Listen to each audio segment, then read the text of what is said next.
all this noise? Oh, baby. You are a whole lot of woman. Yeah, I don't want to be associated with just the martial arts, action, personality. That's not, I found myself in it, but I don't even think that's my strong point. When you encounter such gorgeous ladies, the correct way to greet them is to say, "Good afternoon, ladies." The truth about Wesley Snipes is out, and it's one Hollywood story that will make you gasp. From dominating the big screen as an action icon, to shocking fans with a drag queen role that sparked endless rumors, Snipes' journey has been filled with highs, lows, and controversies. Big old man, is I got this video with Prince.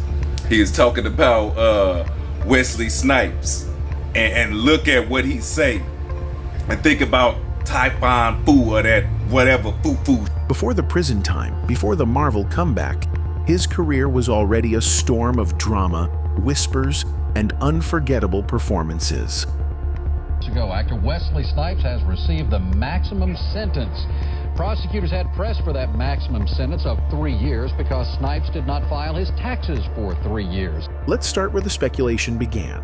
In 1995, Wesley Snipes shocked Hollywood by stepping far outside his usual action hero roles. Instead of the martial arts master or tough street hustler, he appeared on screen as Noxeema Jackson, a drag queen in To Wong Fu, Thanks for Everything, Julie Newmar. The film, co-starring Patrick Swayze and John Leguizamo, wasn't just comedy. It was groundbreaking. For the first time, big Hollywood stars, especially tough guys like Swayze and Snipes, put on wigs, gowns, and heels to portray drag queens with heart. Audiences were stunned. Fans who knew Snipes for New Jack City or Passenger 57 couldn't believe he could transform into a sassy, confident drag queen. The LGBTQ+ community embraced the performance, while critics praised him for breaking stereotypes and showing unexpected range. But the role came with whispers. Almost immediately, rumors began swirling around Snipes' sexuality. Some fans insisted his convincing performance was more than just acting. Others pointed out that taking a role like this in the mid-90s was risky, especially for a black actor already typecast as a strong, masculine figure. I don't want to be associated with just the martial arts, action, personality. That's not, I found myself in it, but I don't even think that's my... Even though nothing was ever proven, gossip columns and fan forums in the early internet days kept the rumors alive. Conspiracy theories suggested he took the role because it was closer to his true identity. The truth, however, tells a different story. There is no credible evidence that Wesley Snipes is gay. In fact, he has been married twice and is the father of 6 children. His role in To Wong Fu was just that, a role. Still, the whispers have followed him for decades, and while many stars might avoid addressing rumors, Snipes let his work speak for itself. Playing Noxeema Jackson remains one of his most surprising, bold, and unforgettable performances. Just as I expected. Well, do you like my nails? But long before the drag gowns and wigs, Wesley Snipes had been building a career grounded in discipline, ambition, and martial arts mastery. Wesley Trent Snipes was born on July 31, 1962, in Orlando, Florida. But he grew up in the Bronx, New York. Life in the Bronx during the 1970s was rough, but Snipes found direction in the arts and martial arts. From a young age, he developed a fascination with performance, music, and physical discipline. He attended the High School of Performing Arts in Manhattan, the same school that inspired the film Fame. It was here that Snipes first realized he wanted to become an actor. Yet, his path was not straightforward. His family eventually moved back to Florida, and Snipes continued to train in martial arts, eventually earning black belts in Shotokan Karate and Hapkido. That balance between performance and combat training would become his trademark. He could act, he could fight, and he could carry a scene with pure physicality. In the mid-1980s, Snipes started to land small television and film roles. His first big screen appearance came in 1986 with Wildcats, a football comedy starring Goldie Hawn. That same year, he landed a guest role on Miami Vice, which gave him more visibility. But it wasn't until 1987 that the industry really noticed him. How you doing, baby? Let's go. You want that hand broken? That's my woman.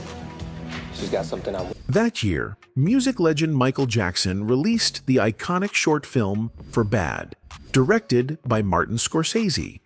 Snipes played the role of the rival gang leader opposite Jackson. His performance in just a few minutes of screen time was enough to turn heads. He was menacing, confident, and charismatic. Hollywood began to take note. Hunt's up. Yo, hunt's up, homeboy. I mean, we got victims out there waiting for us. What? Soon, bigger opportunities followed. In 1989, Snipes starred alongside Major League Baseball legend Willie Mays Hayes in Major League. The film was a box office hit and introduced him to mainstream audiences as a comedic presence with star potential. But comedy wasn't what defined him. The Indians win it! The Indians win it! Oh my God, the Indians win it! It was his breakout role in 1991's New Jack City that changed everything. Directed by Mario Van Peebles, New Jack City was a gritty crime thriller about the crack epidemic in New York. Snipes played Nino Brown, the ruthless drug kingpin who takes control of the streets with his Cash Money Brothers crew. His performance was electrifying. He wasn't just a villain. He was a charismatic leader who was both feared and admired. Critics praised Snipes for bringing depth and intensity to the character. Overnight, he became one of Hollywood's most exciting young stars. Double check. Check. Come on, D. The IRS? The IRS? Yo, can I help you? Whoa. From there, the momentum only grew. Snipes proved he could handle action, comedy, and drama. He appeared in Mo Better Blues with Spike Lee, White Men Can't Jump with Woody Harrelson, and Jungle Fever with Samuel L. Jackson. By the early 1990s, Snipes had firmly established himself as one of the most versatile and bankable black actors in Hollywood.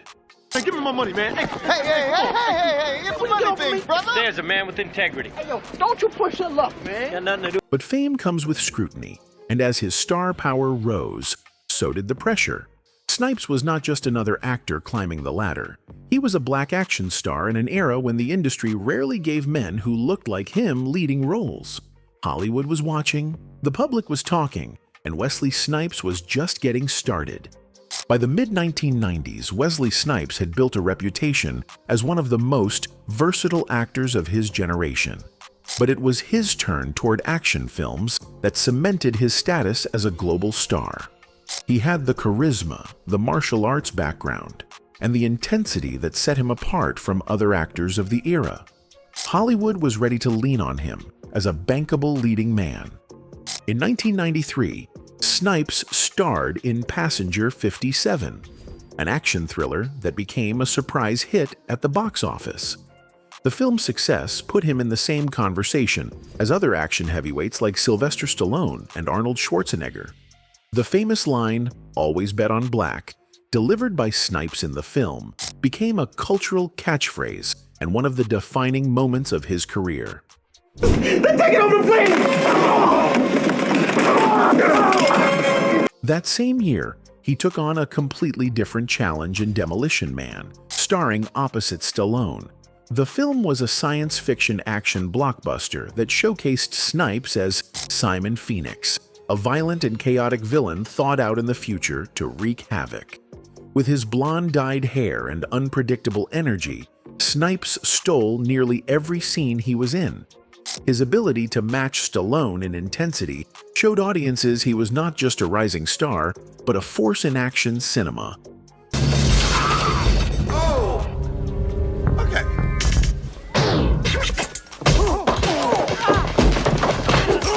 Snipes continued to balance dramatic performances with high-octane roles.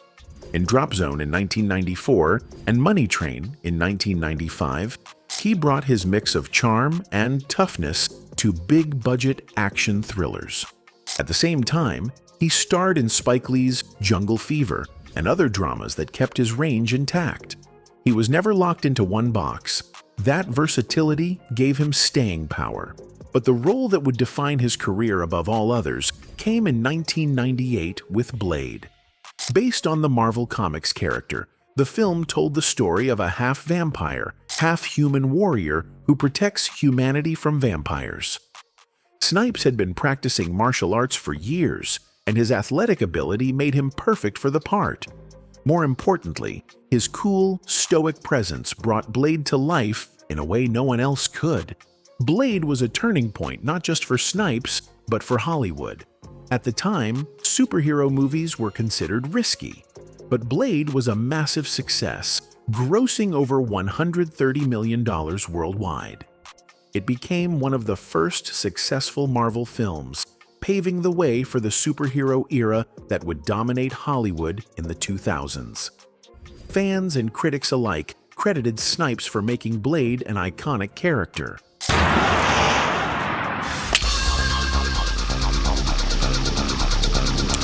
He reprised the role in Blade 2 in 2002 and Blade Trinity in 2004. The trilogy cemented his legacy as one of the first black superheroes to headline a major film franchise. To this day, fans remember his performance as groundbreaking. He wasn't just playing a superhero, he was redefining what one could look like. The Blade era marked the peak of Wesley Snipes' career. He was an international star, respected for his acting and admired for his physical presence on screen. But just as things seemed unstoppable, controversy and personal struggles began to catch up with him. His career highs would soon be followed by dramatic lows. At the height of his fame, Wesley Snipes faced challenges that would begin to overshadow his success.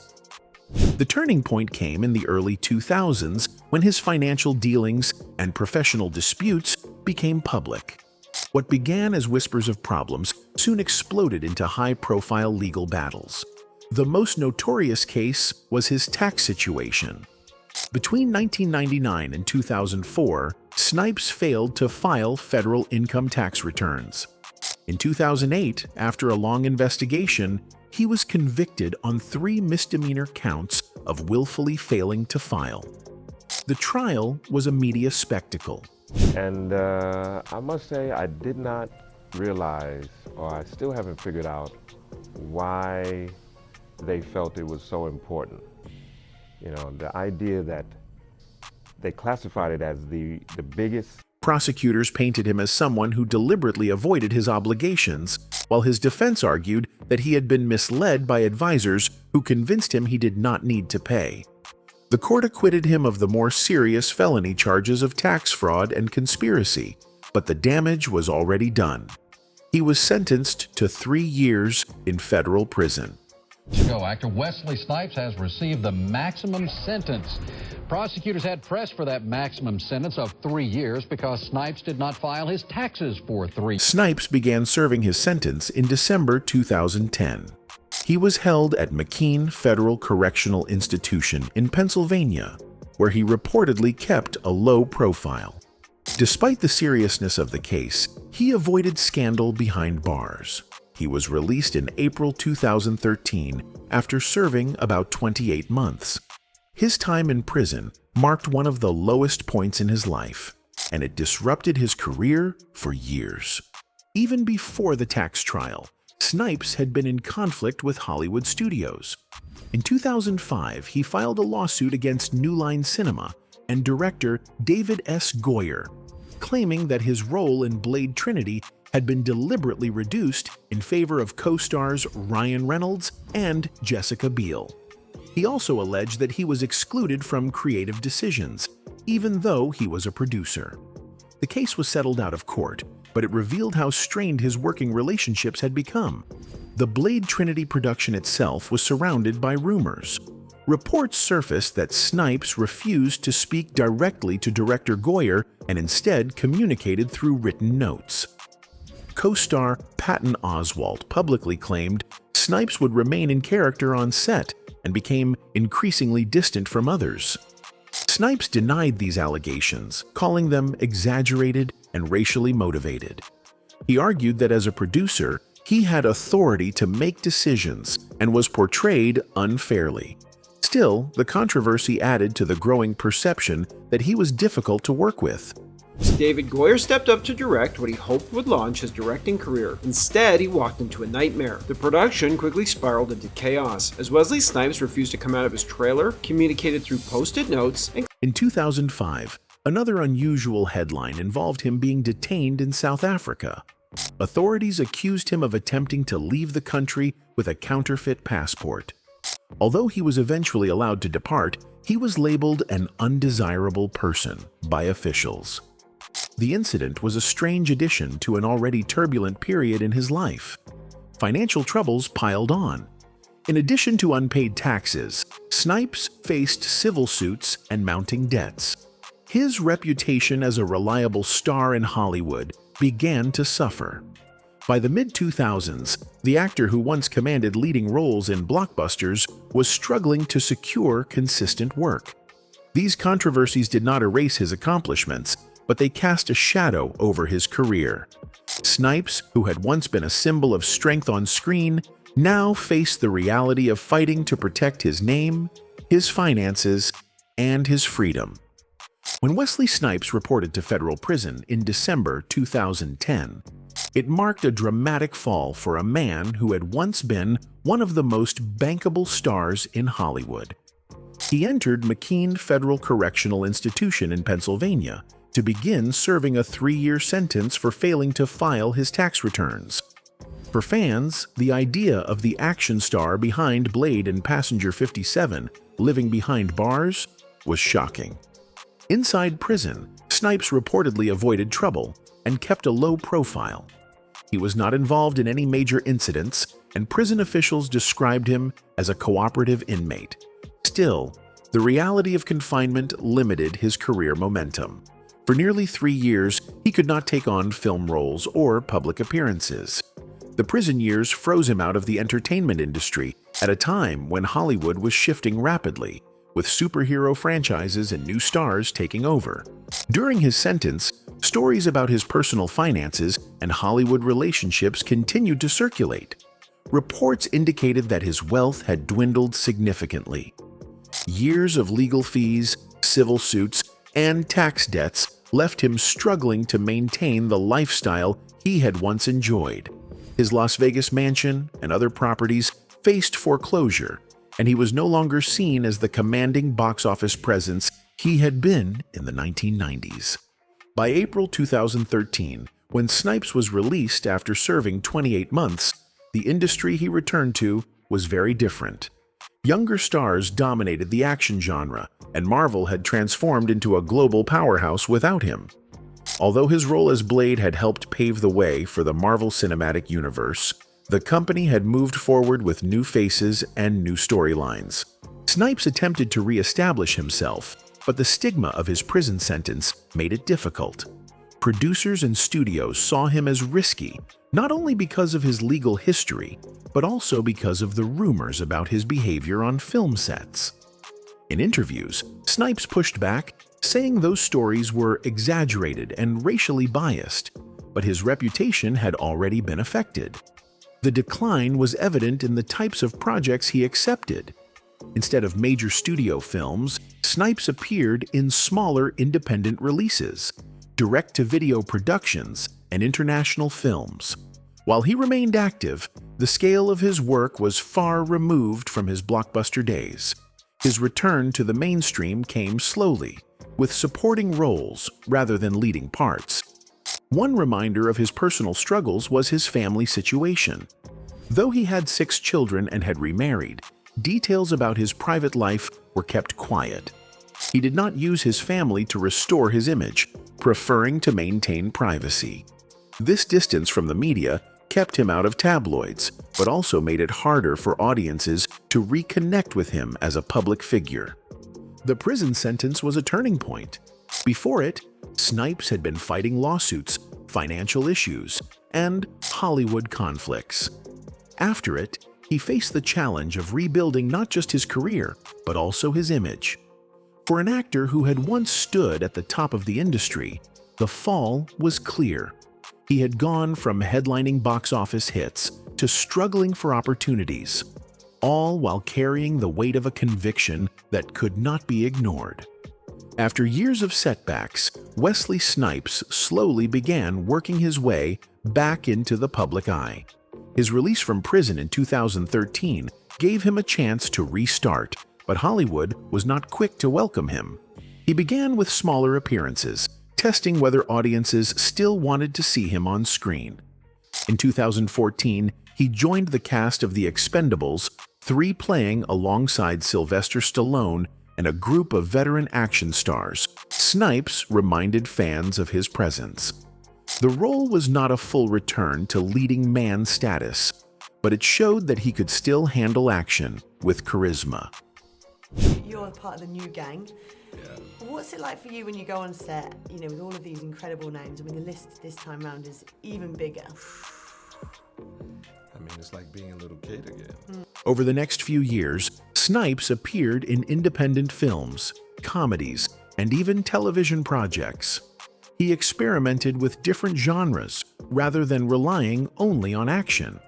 While these projects did not gain major box office numbers, they helped reintroduce him to audiences who remembered his 1990s dominance.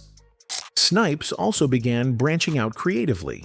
In 2017, he co-wrote a fantasy novel titled Talon of God. This venture into publishing surprised many, but reflected his ongoing interest in storytelling beyond acting. Throughout these years, fans often asked about Blade. The Marvel character had defined Snipes' career, and many believed he deserved another chance in the role. Rumors about a new Blade film continued to surface, but Marvel eventually chose to reboot the franchise with a new actor, Mahershala Ali. Some fans were disappointed, insisting that Snipes should have returned as the original. Snipes himself expressed support for Ali, while hinting that he still had unfinished business with the character. In 2024, fans finally got their wish. Snipes appeared in Deadpool and Wolverine, making a cameo as Blade. His return to the role after 2 decades was met with huge applause. Audiences responded with nostalgia, celebrating the actor who had introduced Blade to mainstream cinema. The cameo also earned Snipes 2 Guinness World Records, one for the longest career as a live-action Marvel character, and another for the longest gap between appearances of the same character. For Snipes, it was a validation that despite the controversies, his legacy was still strong. Oh, this is gonna be good. We'll make sure you get the package. And we'll get our ending. By this time, Snipes had also embraced new ventures in comic book creation and production. He shifted toward building projects where he could maintain control rather than relying only on major studios. This move allowed him to shape his career on his own terms. While he never regained the same level of box office dominance, he carved out a space where his influence could continue. He also leaned into convention appearances and fan events, where he was celebrated for his contributions to both action films and Black representation in Hollywood. These appearances allowed him to reconnect directly with fans, something he had missed during his lowest points. Public perception of Snipes also shifted. Instead of being defined only by his prison sentence or past conflicts, he was increasingly recognized for his impact on Black representation in action cinema. His martial arts training and dedication to physical roles had helped open doors for other actors. The Blade trilogy remained a key reference point in the history of superhero films, and Snipes' contribution could not be erased. Younger audiences discovering the early Blade films credited him with paving the way for Marvel's global success. Wesley Snipes' story is one of highs and lows. From rising as a leading man in the 1990s to losing it all in prison and finally regaining respect through persistence and talent. The cameo as Blade was not just a return to a character, but a return to recognition. It proved that even after years of struggle, his place in Hollywood history was secure, and his journey continues to inspire conversation about how far a career can fall and how far it can rise again.